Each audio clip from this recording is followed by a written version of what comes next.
So I was discussing the whole process of digestion, isn't it? Yes, ma'am. All right. Okay. So in the case of digestion, let me start from the beginning. Okay. So just excuse me for 1 minute.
All right. Okay.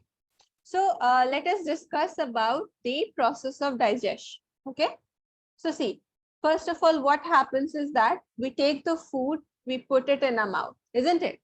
Now, after that, we start chewing it. Why do we chew it? We chew it so as to reduce the surface area of the food, isn't it? We chew it so that we can easily swallow it. Now, after that, what happens?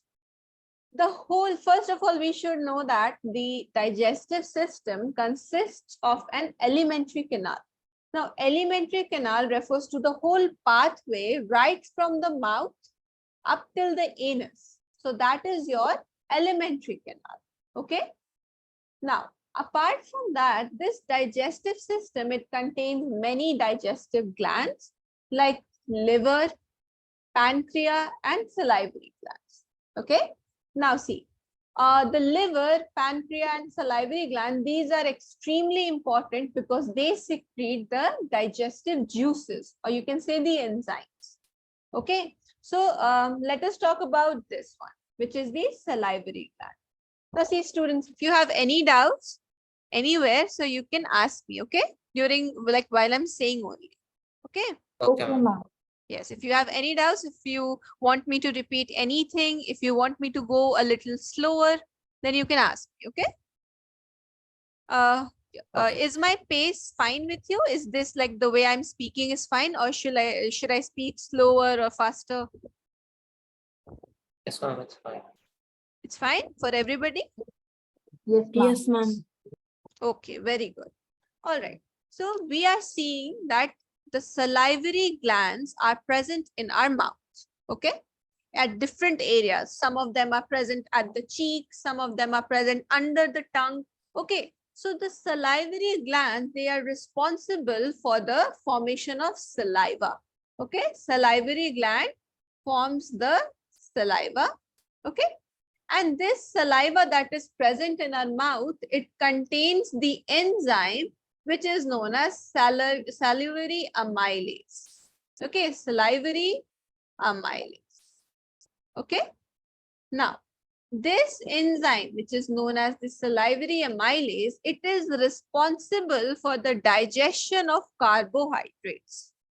You understand that our food contains carbohydrates, it contains proteins, it contains vitamins, minerals, fats, and everything. You understand that?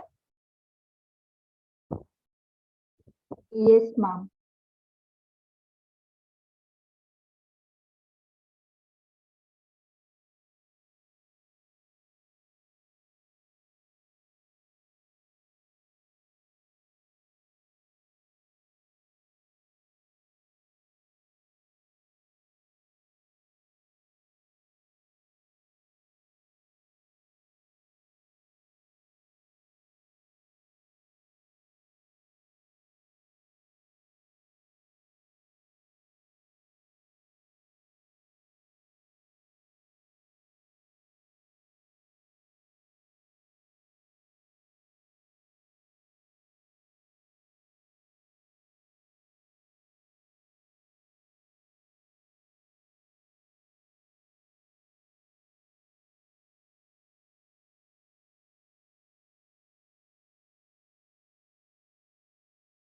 Yes. Okay. So I was saying that the salivary amylase is responsible for the digestion of the carbohydrates. Okay. So our food contains all sorts of like biomolecules, like carbohydrates are present, proteins are present, fat molecules are present, vitamins and minerals, everything is present in our food. Okay. Now, for the first step, as soon as we put something in our mouth, the digestion begins in the mouth only. Can you tell me why? Why am I saying that the digestion begins in the mouth? Because the saliva is present in the mouth, which you put through our mouth. Correct.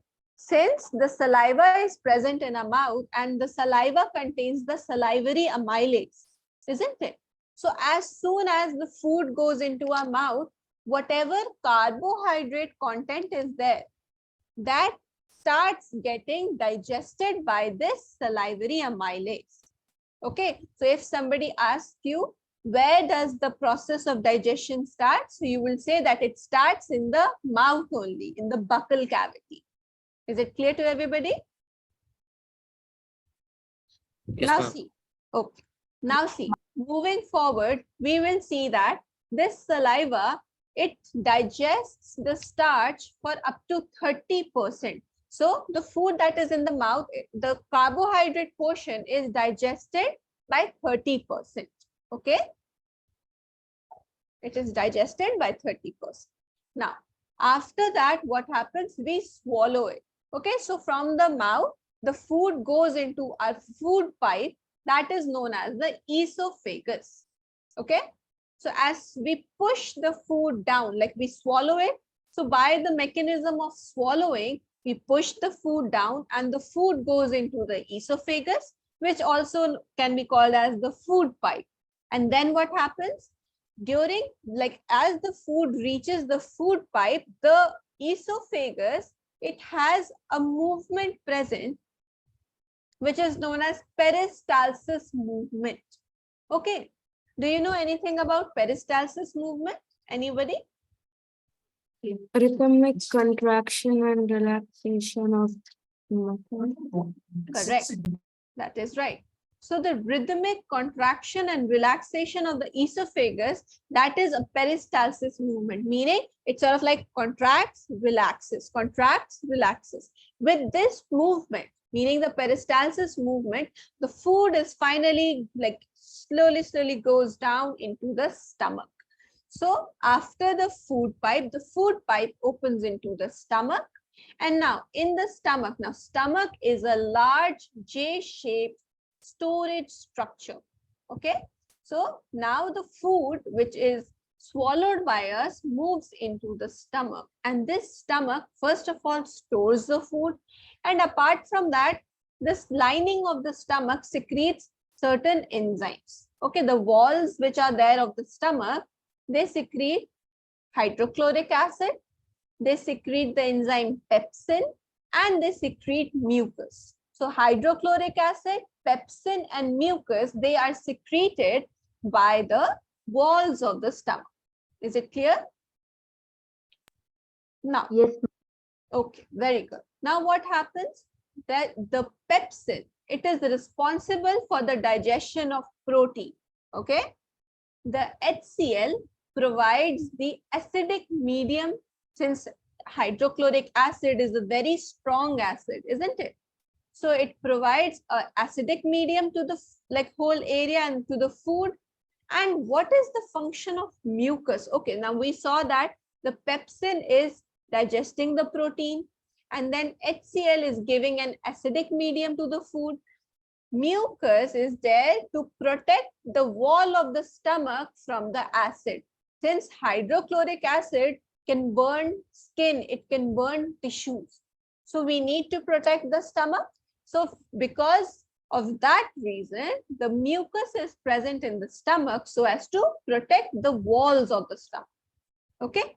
Now, after the protein has been digested in the stomach, Now the food from the stomach moves into the small intestine. Okay. Now small intestine is the largest part of the alimentary canal. Okay. Meaning right from the mouth up till the anus, amongst all those parts, small intestine is the longest part. Okay. It is the largest, it is the longest part. Now, the release which takes place from the stomach into the small intestine, it is guarded by a sphincter muscle. Okay, a sphincter muscle is there. So because of the presence of this muscle, the food is directed into the small intestine. Okay. Now, after that, what happens? See, you might have seen in the diagrams that the small intestine sort of looks like this. Isn't it? Sort of looks like this. Can you tell me why it is so convoluted or why the structure looks like this? Can anybody tell me? Why is the structure of an intestine like this? Why isn't it long, or why isn't it square? Why is it like wavy and folded like this? To increase surface area. Correct. This structure is there to increase the surface area. Okay. Now, the length of the small intestine, it varies from one organism to another. Okay. Meaning, in some organism, it would be shorter. Then in other organism, it would be longer. So the length of the small intestine, it depends upon the type of organism. For example, in the case of herbivores, now herbivores are those organisms that only eat the grasses and plants. They do not consume the meat. So in the case of herbivores, the small intestine is longer. Why? Because they have to digest the grass. Okay, and it takes longer, it takes a lot of energy to digest the grass. Okay, so herbivores, their small intestine is very long. And if we talk about the carnivores, now carnivores are those organisms that eat the meat, isn't it? So carnivores, they need a smaller small intestine, meaning the length of the small intestine is small in the case of carnivores as compared to the herbivores. Is this part clear to everybody? Yes, ma'am. Yes, ma'am. All right. Do you have any doubts up till now? Is there any doubts up till now? No, ma'am. Okay. Now, see, small intestine is famously known as the site where the complete digestion of food takes place. Like how we saw in our mouth, 30% of it was digested. Now in the stomach, only protein was digested. Now in the case of small intestine, every single component of the food is digested, meaning the carbohydrates are digested, the proteins are digested, the fats are digested. They are fully and completely digested. So that is the reason why the small intestine is also known as the site of complete digestion of food. Okay. Now, the small intestine, it receives the secretion from the liver and the pancreas. Okay. As I told you that there are certain glands present in a body for digestion. Liver, pancreas, salivary glands are there. So liver and pancreas, these are known as the digestive glands, and their secretion goes into the small intestine. So small intestine receives the secretion from the liver as well as the pancreas. Now, do you people know which is the largest gland of our body? Small intestine. No, dear, I'm asking about the gland, largest gland of the body. Liver. Correct. Liver is the largest gland of the body. Okay. So what happens here? The food that came from the stomach, first of all. Okay, we saw that hydrochloric acid was present there, isn't it? So the food that was coming from the stomach is acidic in nature since it has been reacted upon with acid. So then what happens? the pancreatic enzymes, okay, the enzymes of the pancreas, they act on the food and make it alkaline. From acidic, it makes it basic. Okay, because here in the small intestine, the pH is basic, not acidic. Okay, the pH is acidic only in the case of stomach. So the food that is coming from the stomach, that will also be acidic only. So in order to make the food basic, which is coming into the small intestine, the pancreas, they secrete their enzyme, which is known as pancreatic enzymes, and these secretions go into the small intestine and they act on the food that is coming from the stomach and they make it basic or they make it alkaline. Is it clear? Yes, Now, this is the function of a pancreatic enzyme. Apart from that, let us look at the function of the liver. Okay, so liver is responsible for secreting bile juice. Okay, bile juice is secreted by the liver and this bile juice goes into the small intestine. And what is the function of bile juice? So basically, the bile juice emulsifies the fat. It acts on the fats to emulsify it. Now, what is the meaning of emulsification or emulsify? It means to break down. Okay, so you have to remember one thing, that liver does not digest the fat. Okay, the secretion from the liver, meaning the bile juice, it does not digest, rather it breaks it down. For example, if this is the fat molecule, okay, one big molecule is there. So as soon as this bile juice will act on it, it will break it down into smaller pieces. Okay, this is not digestion.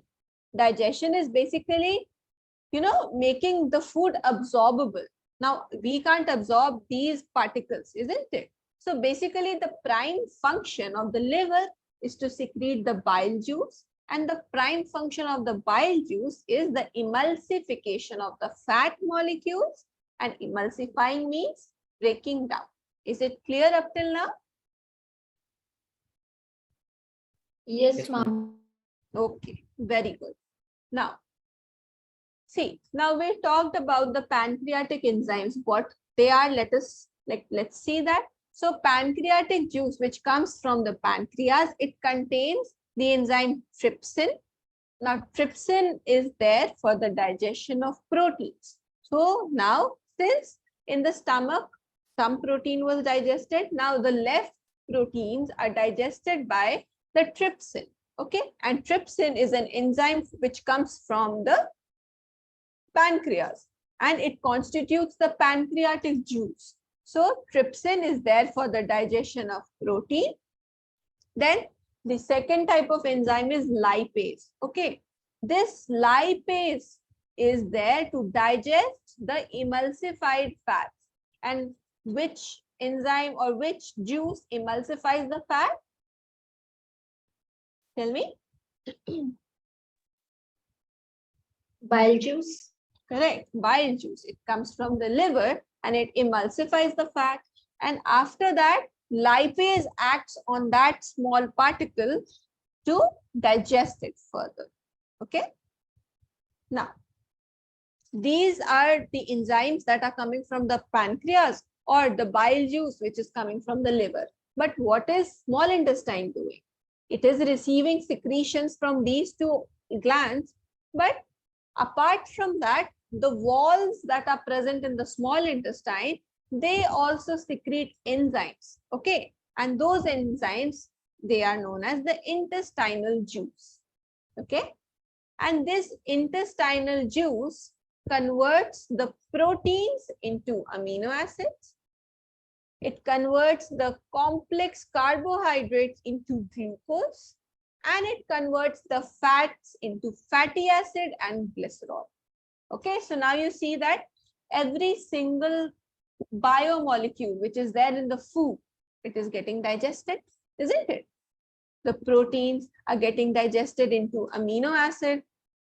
The complex carbohydrates are getting digested into glucose, whereas the fats are getting digested into fatty acid and the glycerol. Is it clear up till now? Yes, ma'am. Okay, very good. Even like if you have any doubts, you can ask me, okay? Now, see, I already told you that the small intestine is the site of complete digestion of food. We saw that also. Proteins are being digested, then carbohydrates are being digested, then fats are being digested. Apart from being the complete digestion site, the small intestine, it contains tiny projections, okay? And these tiny projections are known as villi, okay? They are known as villi. Now, the villi are responsible for the increment of the surface area, okay? It increases the surface area even more. It means that when the surface area of any organ increases, it means that we have more area for absorption, isn't it? So the villi, which is present on the small intestine as tiny projections, like how I've shown in this particular diagram.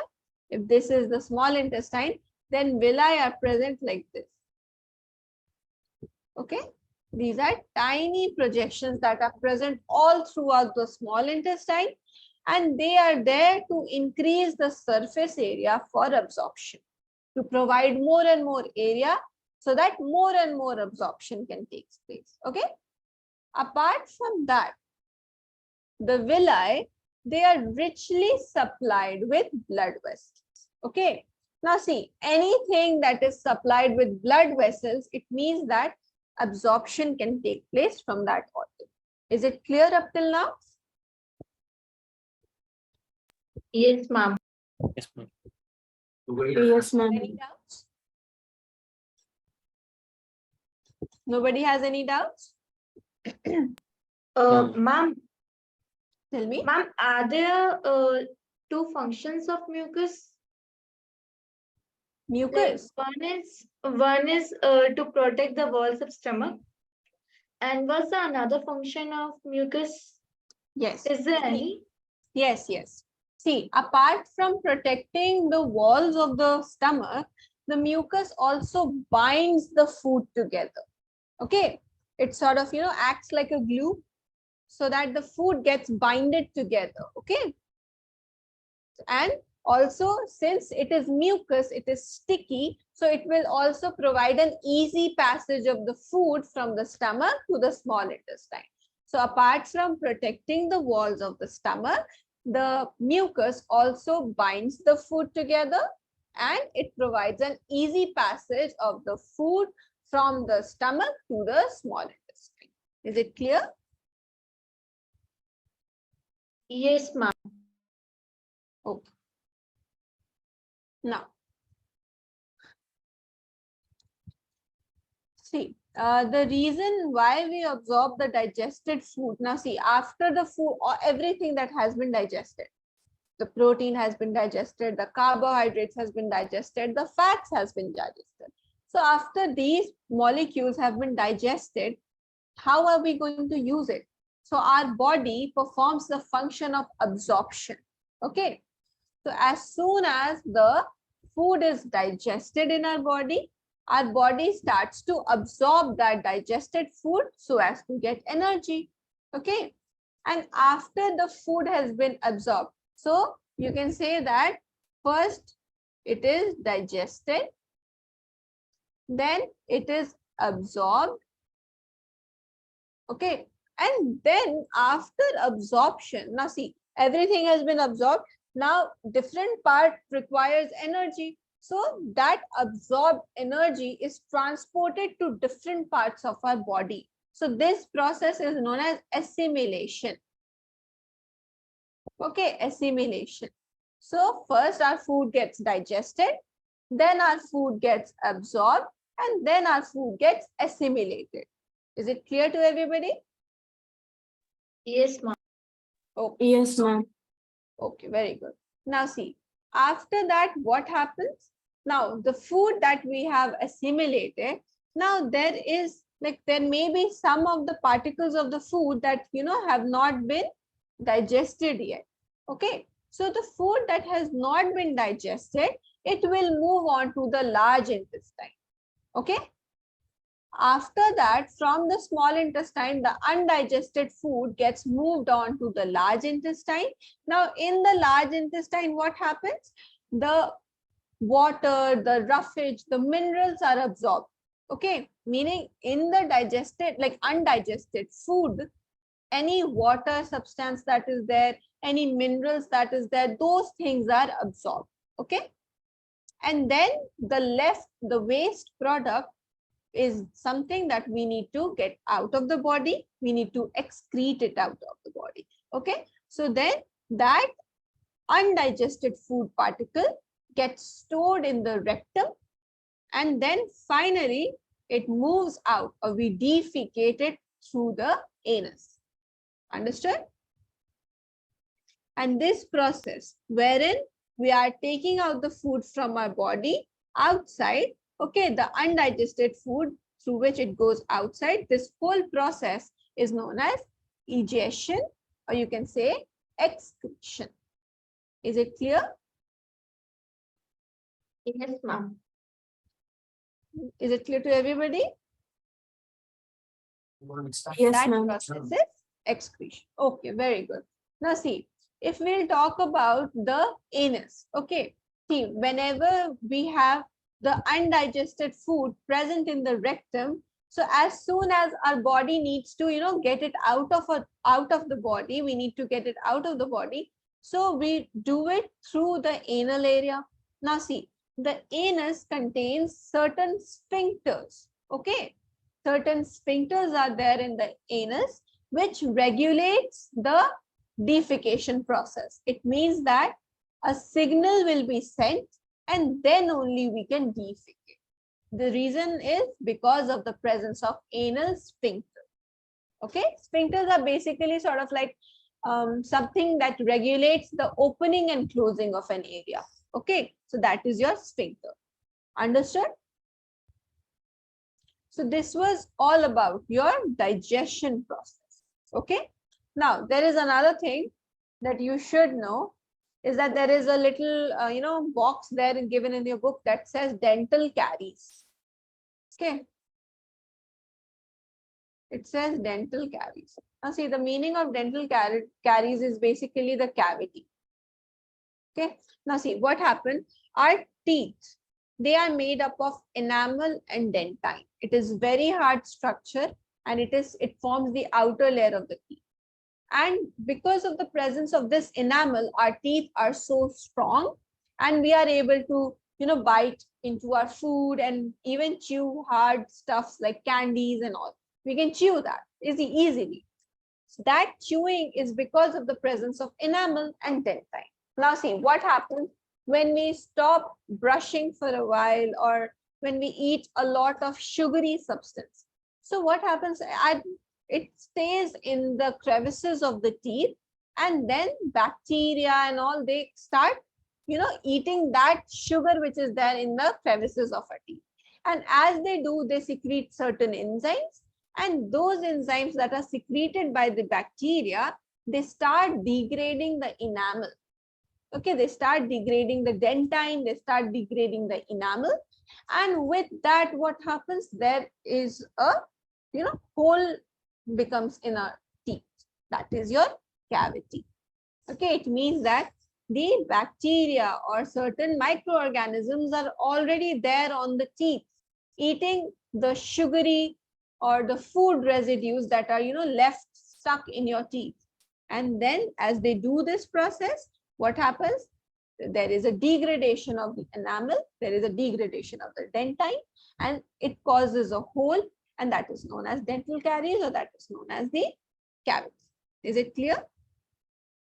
Now, when this happens and when this hole becomes deeper and deeper, it reaches the nerves of our teeth, and then we get that sharp toothache, isn't it? And when you go to the dentist, what he will do, he will fill up those holes, fill up those cavities so that your veins and nerves are not exposed. Okay, so this is the whole process of dental caries, or you can say the cavity, and how it is protected. Is there any doubt here? No, ma'am. Okay, let's see what happens. Apart from that, See, sugar we understand. Even the normal food that we eat, okay, the normal food, after a while you might have noticed, like all of us get like regularly checked, like our dental health checked, oral health is checked by the dentist. So what happens, we get a regular cleaning or scaling of a teeth done, isn't it?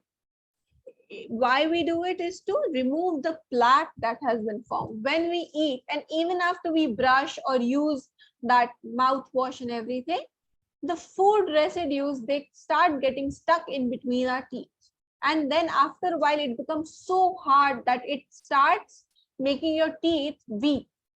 So that is the reason why we always get scaling or cleaning done to our teeth, okay, so as to protect our enamel, so as to protect it from the plaque and the microorganisms, the bacteria.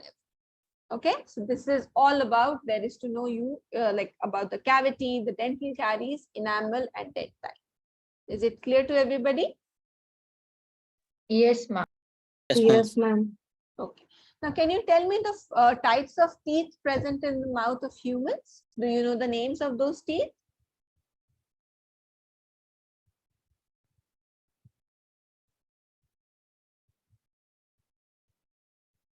Tell me.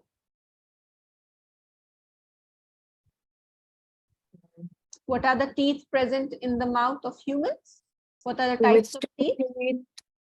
Yes. Canines, Hmm. ma'am, incisor, Correct. molars, Yes, and premolars, correct. So incisors, canines, molars, premolars, and even the wisdom tooth are there. So all of these teeth are present in our buccal, like the mouth cavity, isn't it? We have a different types of teeth. Like do you know the function of incisors? What is the function of your incisors? The front teeth which are there in our mouth. ma'am, it's tear the food. No. Tearing is cut for the food. canine. Okay, ma'am. Okay, the incisors are for biting. You might have noticed that you bite like this. So your incisors play a role in biting. Now, when you want to, since most of us are like carnivores, meaning we eat meat. So we have specialized canine teeth for that. They are very sharp, and the canines are there for tearing the food. Okay, and the crushing and grinding of the food is the responsibility of the molars and the premolars, isn't it? Yes, ma'am. Yes, so that is the function of all the teeth present in the mouth. And now, do you have any doubts up till now? Is there anything you people want to ask me? No. Okay. Now, this was everything there is to know about the process of digestion. Okay, and with that, digestion process is over. Now we'll move on to the second life process, which is the respiration. Now, even though it is not second in terms of sequence, because we respire all throughout the day, then we eat, isn't it? You can like reduce your eating, but you can't reduce your respiration. So anyway, let us talk about the respiration process. Now see, respiration and breathing, they are very different from each other. Okay. Respiration is basically the release of energy in our body. Okay. Whereas if we talk about the breathing is just the exchange of gases. We take in the oxygen, we give out the carbon dioxide. Is it clear? So there is a difference between the respiration and the breathing. Respiration is responsible for the release of energy in our body, whereas the breathing is responsible for the exchange of gases, meaning we take in the oxygen and we give out the carbon dioxide. So that process is breathing, whereas the release of energy is respiration. Is it clear? Now, okay, very good.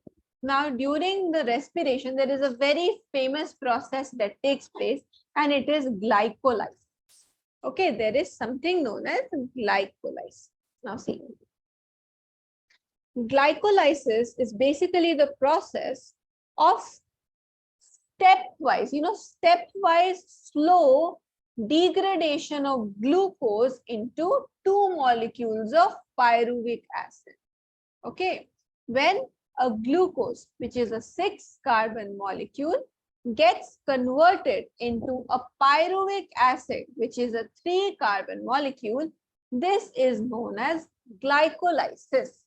Okay. Now, why glucose? Why we are talking about glucose? Because glucose is the main prime food product of the plant, isn't it? The plant performs the process of photosynthesis in order to form glucose. That is the food of the plant, isn't it? So Yes, this, ma'am. yes. So this glucose undergoes the process of glycolysis. And during glycolysis, what happens?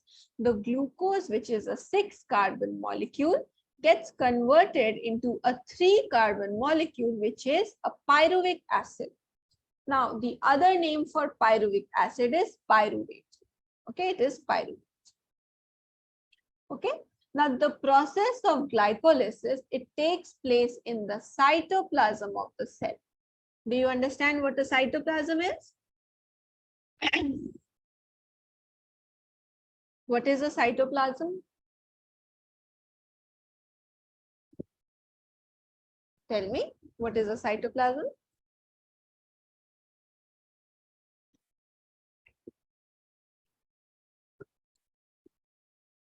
Am I audible? Cell. Student?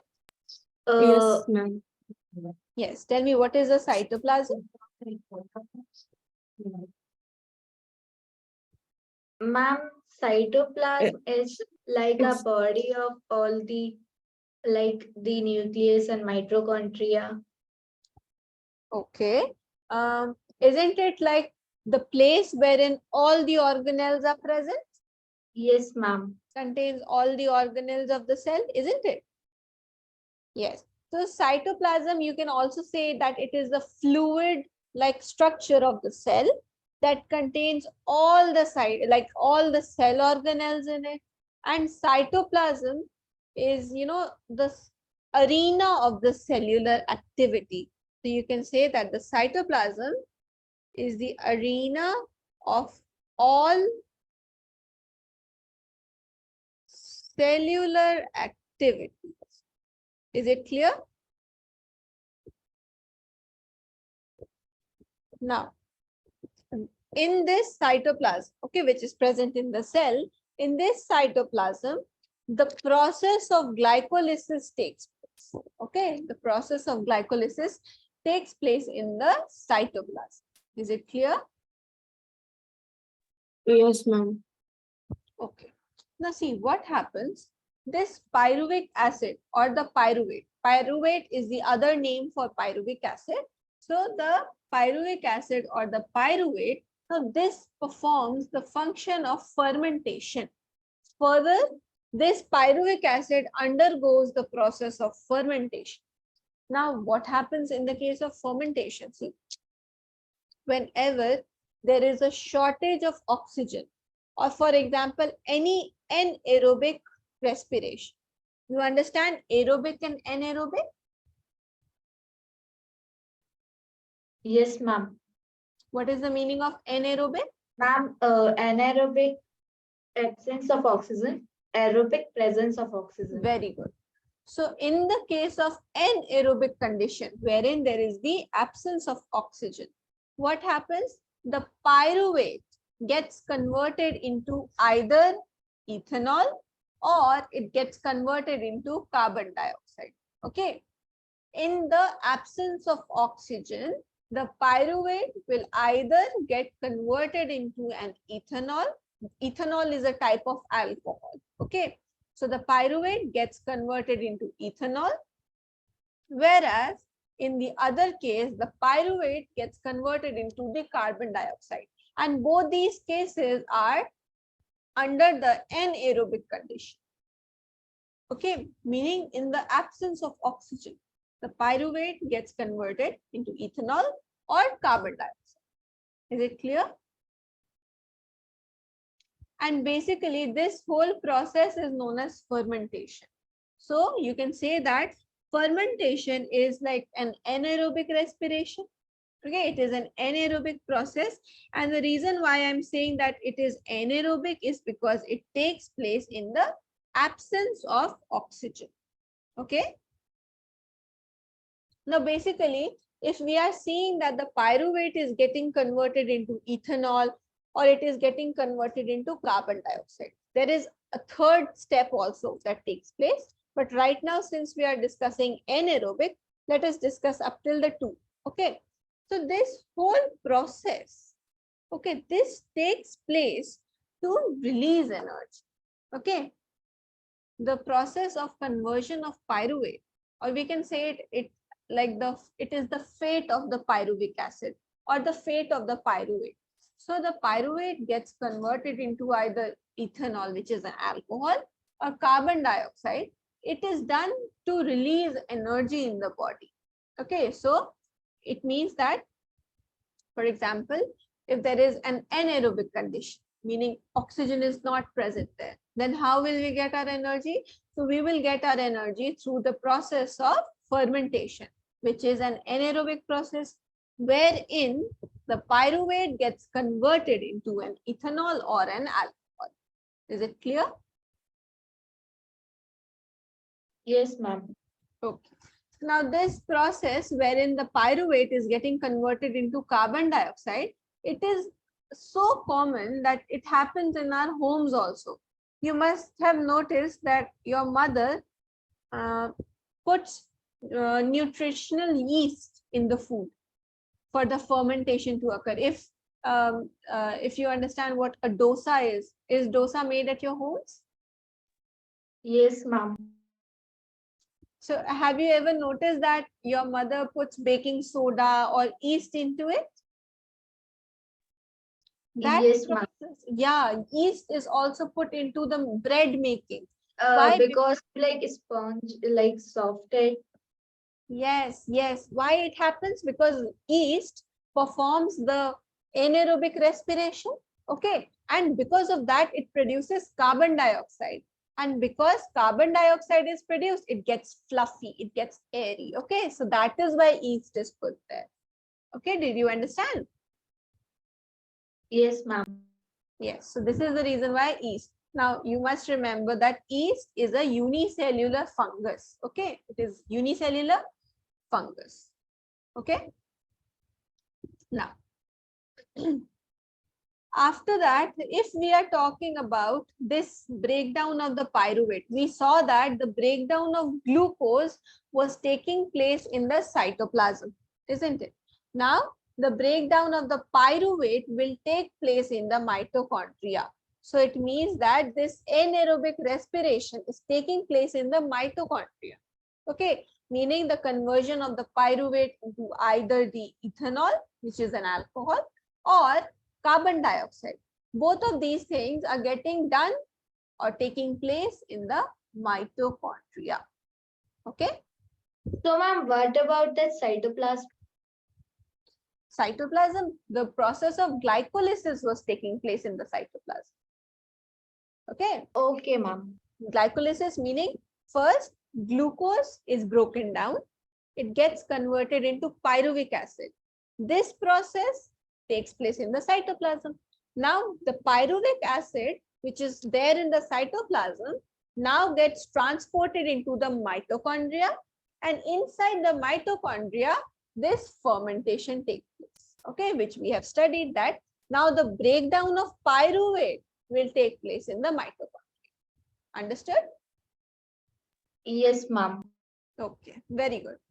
Now, this was all about when there is anaerobic condition, meaning oxygen is not there. Now, what about if there is aerobic condition? What about if there is oxygen present? So, whenever oxygen is present, then it is known as aerobic respiration. And in the case of presence of oxygen, meaning in the case of aerobic respiration, the pyruvate gets converted into the lactic acid. No, wait. Before that, you must know that the pyruvate gets converted into an energy releasing molecule, and a lot of energy is released in the case of aerobic respiration. This is very different. Okay, the aerobic respiration, during that what happens is, in the presence of oxygen, here carbon dioxide, water, energy, all of these things are produced. Okay, even in the case of aerobic, like how in the case of anaerobic, carbon dioxide was still being produced, but in the case of aerobic, much more energy is being produced, much more carbon dioxide is being produced. Okay, is it clear? Now, this process, which I have shown right now on your screen, wherein the pyruvate gets converted into lactic acid. Now, this takes place in the muscle cells of humans. Okay. Now, have you ever noticed that when you run, and when you run a lot, you get out of breath? Have you ever noticed that? That you get out of breath, you breathe very fast during running? Why does that happen? Because when we run, tell me. Because we are using more energy than Yeah, we are using more energy, and at that time what happens is that oxygen shortage takes place, isn't it? When you're running very fast and you're doing any sort of exercise, you get out of breath. The reason being out of breath is that we use like oxygen is less over there. Okay, and since oxygen is less over there, it means there is a creation of anaerobic condition for a little while only, but there is a creation, isn't it? If there is oxygen shortage for a little while, like while you're running, while you're exercising, so during that time, there is an anaerobic condition created even for us humans. So during that time, what happens? The pyruvate gets converted into the lactic acid, okay, in our muscle cells, and then we get the energy. Okay, so we saw that the pyruvate was getting converted into ethanol, it was getting converted into carbon dioxide, and now we are seeing that the pyruvate is getting converted into lactic acid. This takes place in the muscle cells of human. Okay, is it clear? yes, ma'am. Yes. Now, this lactic acid, this, you might, okay, there is one more example. You might have noticed, like when you run a lot, okay, if you're running like in a race or if you're running, like if you have to catch the bus, you're running fast, you might have noticed that your legs start cramping. Have you noticed that? Sometimes you'll feel like your leg is, starting to cramp. You can't walk properly. Has this ever happened with any one of you?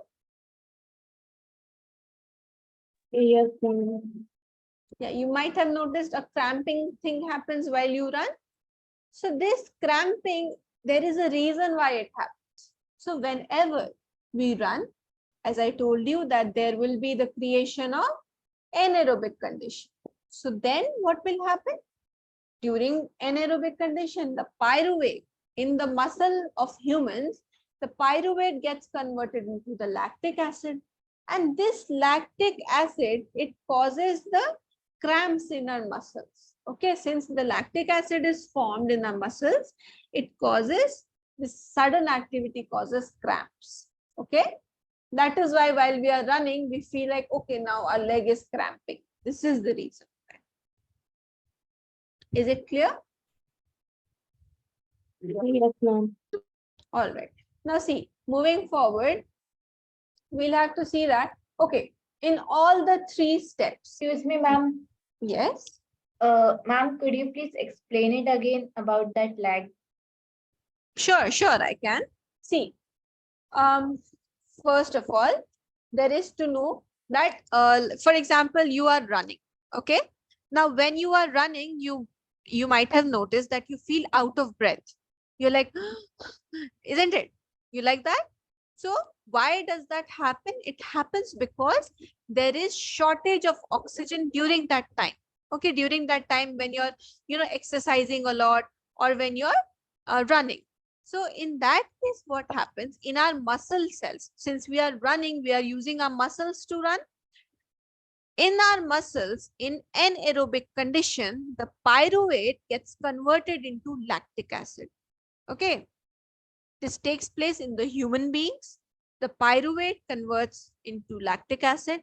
And when this lactic acid is formed, this sudden activity causes cramping in our legs. That is why we feel that cramp is there. Okay. Because of the formation of lactic acid. Understood? Yes, ma'am. Okay. Now see, I told you that like in the case of like aerobic respiration or in the case of anaerobic respiration, we saw that everywhere energy is being released, isn't it? I've written energy here, then I've written energy here. Are you seeing this? I've written energy. Yes, So ma'am. what is this energy and how will we utilize it? So see, as soon as in any process, whether it is aerobic, whether it is anaerobic, what happens is that this energy is used to make the ATP. Now, tell me, what do you know about ATP? Do you know the full form of ATP? Adenosine Hmm? triphosphate. Correct. Adenosine triphosphate is the full form of ATP. So as soon as our body gets energy from anywhere, that energy is used to make ATP. Now, why do we make ATP? Is because ATP is the energy currency of the cell. Meaning, whenever we require like energy, we will use ATP. Why? Because when the ATP is broken down, it is accompanied with a lot of energy release. Okay, when the ATP breaks down, a lot of energy is released. Is it clear? That is why whenever in any process, whether it is aerobic respiration, whether it is anaerobic respiration, what happens is that all the energy is used to make ATP. And when that ATP breaks down, then a lot of energy is released and then we can do our work. Is it clear to everybody? Yes, Yes, ma'am. ma'am. Okay. So this was all about your respiration part. Okay. Respiration is basically responsible for the release of energy. And always remember, this energy which is created, we cannot directly use it.